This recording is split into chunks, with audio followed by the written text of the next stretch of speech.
All right, today I want to talk to you about the real economics of owning a laundromat. There's this image of the laundromat that everyone has in their head. You know, it's a humble business. Rows of machines, the hum of the dryers, the sound of quarters. People pitch the laundromat as the perfect side hustle, a cash machine that runs itself. You just buy the place, collect the coins, and get rich. It is presented as simple, passive, and profitable. But what if that whole image is just not true? What if, behind those spinning drums and soap dispensers, there is a business that's brutally complex, deceptively expensive, and for most owners, a constant uphill battle? The truth is that the story of the passive income laundromat is, for most people, a complete illusion. This isn't a story about just collecting quarters. It's a story about dealing with substantial utility expenses that can eat 25% of your revenue, catastrophic equipment failures that can cost six figures to fix, and fighting ongoing operational challenges against depreciation, vandalism, and razor-thin margins. Today, we're going to challenge that assumption. We're going to pull back the curtain and reveal the real, unvarnished economics of owning a laundromat. We'll break down the staggering startup costs, dissect the hidden expenses that reduce owners' profitability, and build a realistic financial model to see what's actually left at the end of the month. This is the truth about the laundromat business, and it is far more complicated and, frankly, far more interesting than the myth. The US laundromat industry is substantial, with some estimates placing its annual value at approximately $7 billion. The industry is seen as a stable, recession-resistant business because people always need clean clothes. Now, you'll hear promoters of the business model tell you that a well-run store can hit net profit margins of 20 to 35%. That number makes investors in nearly every other retail business incredibly envious. So, with profit margins like these, why doesn't every investor on the planet own a chain of laundromats? The answer is in the massive gap between what the store brings in and the amount owners actually retain. The truth is that the costs you do not see are the ones that will undermine profitability. Before you can collect a single quarter, you as the owner must first open the business, and this is where the first part of that passive income myth really starts to crumble. Opening a laundromat is a highly capital-intensive business, and you've got two primary options: buying an existing store or building one from scratch. Neither one is cheap. Let's start with buying an existing laundromat. On the surface, this seems like the safer way to go. The customers are there, the machines are running, and you have some financial history you can look at. You might see a typical acquisition price fall somewhere in the range of $100,000 to $600,000. But it's critical to understand that this is not a hard and fast rule. The actual price varies considerably depending on the location, the store's profitability, the age of the equipment, and the lease. You might find a struggling store, what some industry participants call a zombiemat, for as little as $50,000, but in that case, you're essentially purchasing used equipment and assuming the existing lease. On the other end, a brand new, thriving store in a city could easily cost more than $1 million. Valuation is often tied to a multiple of the seller's discretionary earnings, SDE. This is essentially a measure of the total cash flow generated by the business for a single owner-operator. Industry participants may report that transactions occur at 3 to 5 times SDE, but again, that's a generalization. An older store with an unfavorable lease and aging machines might sell for 2.5 times SDE, whereas a newer store with a favorable long-term lease and high-efficiency machines could command a multiple of 5 or more. You're effectively purchasing a future stream of cash flow, and the quality of that stream is what sets the price. Now, let's talk about building a new laundromat. This is for people who want total control over the location, the layout, the brand, and the equipment. But that control comes at a substantially higher price. A new build-out can cost anywhere from $250,000 to over $1,200,000, and in some high-cost cities, it can go even higher. Why is the cost so high? You're not merely purchasing machines but constructing a specialized facility. Let's break it down. First, the equipment. This is the core of the business and typically represents its largest single capital expenditure. A full set of new commercial-grade washers and dryers for a medium-sized store can easily cost between $150,000 and $400,000. These machines differ substantially from those used in residential settings. A single large commercial washer can cost more than $15,000, and a set of stacked dryers could be $6,000 or more. Then you need water heaters, which can be another $5,000 to $20,000, plus change machines, carts, tables, and a payment system. The equipment alone is a huge investment. Second, the build-out. This is where the costs can truly spiral out of control. A laundromat is a utility-hungry beast. It needs heavy-duty plumbing, massive electrical work, and huge gas lines. If you're converting a normal retail space, you might be trenching through concrete to lay new drains and upgrading all the utilities. This type of work can cost between $50,000 and more than $200,000, depending on the space. Third, you have what they call soft costs. These are the things you don't see but still have to pay for. These expenses can include thousands of dollars for architectural plans, engineering studies, and city permits, legal fees for setting up your LLC, and reviewing the lease. Then there's the lease deposit, which could be a couple of months' rent on a space that might cost between $2,000 and $10,000 per month. Finally, you need working capital. This is the cash you need in the bank to cover all your bills before the business starts making real money. For a new store, where you're starting from zero customers, you might need $20,000 to $150,000 to cover operating expenses during the first several months. When you add it all up, the idea that you can enter the laundromat industry with a relatively small initial investment is the first myth to die.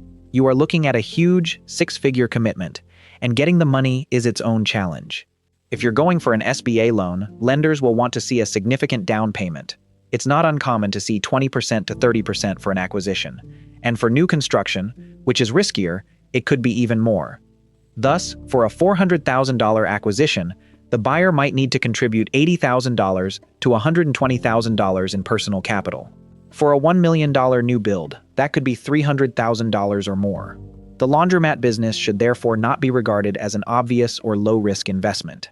So, you've navigated the world of financing and spent a fortune to open the doors. At this point, the business begins generating revenue. This is where the second myth takes hold, the promise of high profit margins. You'll see that 20% to 35% net profit figure thrown around a lot. And it's true, some really well-run, well-optimized stores can hit that. But for the average owner, especially in the first few years, that number can be dangerously misleading. First, consider revenue. A small store might generate $15,000 to $25,000 in monthly revenue. A mid-sized store could generate between $25,000 and $40,000 per month. A large, full-service location offering wash and fold and delivery services could generate $40,000 to $80,000 per month or more. Some sources report that the average U.S. laundromat generates approximately $504,000 in annual revenue. It is critical to understand that this is not some official government number. It's a third-party estimate. It should therefore be regarded as a benchmark rather than a guarantee. Actual revenue will depend on your location, your machines, your prices, and your competition. Now, let's construct a simple profit and loss statement for a hypothetical mid-sized laundromat to illustrate how the revenue is allocated. Assume that the hypothetical store is performing adequately and generates $30,000 in gross revenue in a single month. That's $360,000 a year. On paper, it looks great. But now we have to start paying the bills. The single biggest expense, and the most volatile, is your utilities. Utilities represent a major expense and source of uncertainty for laundromat owners. Water, sewer, gas, and electricity are essential operating inputs for the business, and it is not uncommon for them to eat up 20% to 30% of your gross revenue. And in some cases with older machines, that can climb even higher. For the hypothetical $30,000 per month store, this represents between $6,000 and $9,000 right off the top, every single month. Next is rent, which represents the largest fixed cost. A good rule of thumb is to try to keep this at or below 20%, 25% of your revenue. For our store, let's say the rent is $6,000 a month, which is 20% of our gross. So far, we've spent between $12,000 and $15,000, and we've only paid for utilities and rent. The next consideration is whether the store employs workers. A lot of people think laundromats can run unattended. While this is possible, it presents its own challenges.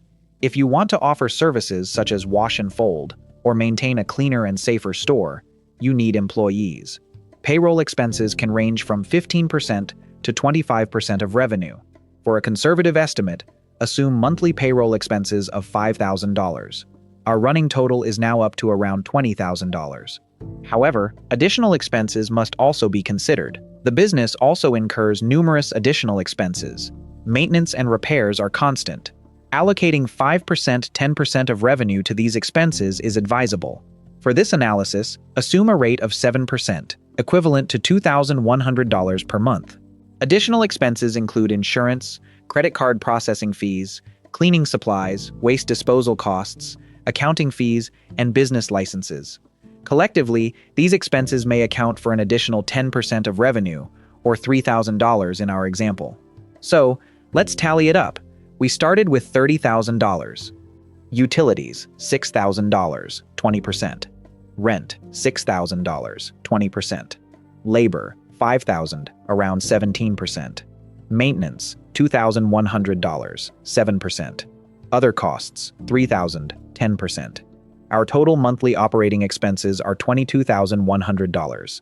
This leaves us with a pre-tax operating profit of $7,900. On $30,000 of revenue, that's a 26.3% profit margin. Looks pretty good, right? It's right in that range we talked about. However, there is a critical, potentially multi-$100,000 component of the financial model that so many optimistic projections omit: paying to replace your equipment. Those shiny machines you bought don't last forever. The average lifespan of a commercial washer can be 10 to 15 years. This means you must set aside funds each month for the eventual replacement of this equipment. This isn't an if expense. It is a guaranteed future bill. A prudent owner establishes a capital expenditure reserve, CapEx. Assume that the equipment costs $250,000. If the equipment must be replaced in 10 years, you must set aside $25,000 annually, or about $2,083 per month. This amount should be treated as a genuine operating cost. If you don't save it, you could face a substantial equipment replacement expense in a decade without sufficient funds to cover it. So, let's take that $7,900 in profit and subtract our $2,083 monthly CapEx reserve. Now our real cash profit is down to $5,817, and we still haven't paid our loan. Assume you obtained a $400,000 SBA loan with a 10-year term and a 9% interest rate to buy this business. The resulting monthly payment would be approximately $5,067. After deducting the $5,067 loan payment from the $5,817 in available cash flow, you are left with approximately $750. That represents your take-home cash profit for the month, despite the business having generated $30,000 in revenue. That is a true net profit margin of 2.5%. Suddenly, the dream of a 35% margin feels far attainable. Now, of course, this is just an example. A different deal, a lower purchase price, or a better lease could change the numbers. Nevertheless, the example reveals a fundamental principle. Gross revenue alone is an insufficient measure of performance. Net profit provides greater insight, while cash flow ultimately determines the business's financial flexibility. And the forces that destroy your cash flow are relentless. That advertised profit margin is only achievable if you can carefully control each of these costs. So, we have established that entering this business requires substantial capital, regardless of which approach is chosen. But the decision to buy an existing store or build a new one is one of the biggest choices you'll make. Each path has a substantially different set of risks and rewards. Let's consider the acquisition of an existing store. For many first-time owners, this is often considered the lower-risk option, primarily because the business has an established operating history. You're not guessing if customers will show up. You're buying a business with customers and, most importantly, a verifiable history of cash flow. The due diligence process involved in acquiring a laundromat is a forensic exercise. You must scrutinize several years of tax returns, profit and loss statements, and utility bills. You can do what's called a water analysis, comparing the reported income to the water usage to determine whether the seller's reported figures are accurate. You may also spend several days observing customer traffic and monitoring machine utilization. This ability to verify the business's operating history reduces investment risk. Furthermore, you may receive cash flow immediately after the acquisition, unlike a new build where you're spending money for 8 to 12 months before generating revenue. However, acquiring an existing store also entails significant risks. The primary risk is assuming responsibility for pre-existing problems. You're buying used assets, The machines may appear to be in good condition but could be approaching the end of their useful lives, creating a substantial replacement expense that the seller may have been seeking to avoid. One source warns that replacing just 20 machines could cost approximately $150,000. The second inherited risk is the lease. The lease is arguably more important than the machines. It controls your biggest fixed cost. You're stuck with the terms the last owner negotiated. That could mean aggressive rent increases that will slowly kill your profits. The length of the lease is also critical. It's very hard to get financing for a business whose lease is about to expire. Finally, you inherit the store's reputation. A poorly maintained store with malfunctioning equipment may have a damaged reputation. Repairing that reputation can require substantial time, financial investment, and marketing. Now, let's contrast this with building a new laundromat. The biggest advantage here is control. You can select a location based on demographic characteristics, renter density, pedestrian traffic, and the presence of limited competition. You're not constrained by the location selected by a previous operator. You have greater control over the layout, allowing for the creation of a bright, clean, and inviting space. Most importantly, you get brand new, high-efficiency machines. This is a huge advantage. They're more reliable, which means lower maintenance and repair burdens, and they are way more efficient, which lowers your utility costs from the beginning of operation. You also get to negotiate a fresh, long-term lease. You can push for things like a rent-free period during construction, or an exclusivity clause that prevents the landlord from leasing space to another laundromat in the same shopping center. However, the risks of building new are immense. The main one is revenue uncertainty. You are making a massive bet that if you build it, customers will come. All the research in the world does not guarantee that the business will attract sufficient customers to cover your high costs, and the ramp-up can be slow and financially challenging. Construction risk is another huge factor. Build-outs are often subject to cost overruns and schedule delays. What you thought was an 8-month, $700,000 project can easily become a 12-month, $900,000 with significant cost and schedule overruns. So, which path is better? For an experienced operator with substantial financial resources, building new can create a superior, more profitable asset. But for a first-time investor, the consensus is that buying an existing store may, in many cases, represent the more prudent, lower-risk option. The ability to verify cash flow provides a margin of safety that is generally unavailable when the business is being developed from the ground up. The key is to do comprehensive due diligence to make sure you're not just buying someone else's problems. Whether you buy or build, once the business opens, it enters a new phase of operations. This phase involves a long-term effort to manage the factors that continually erode profitability.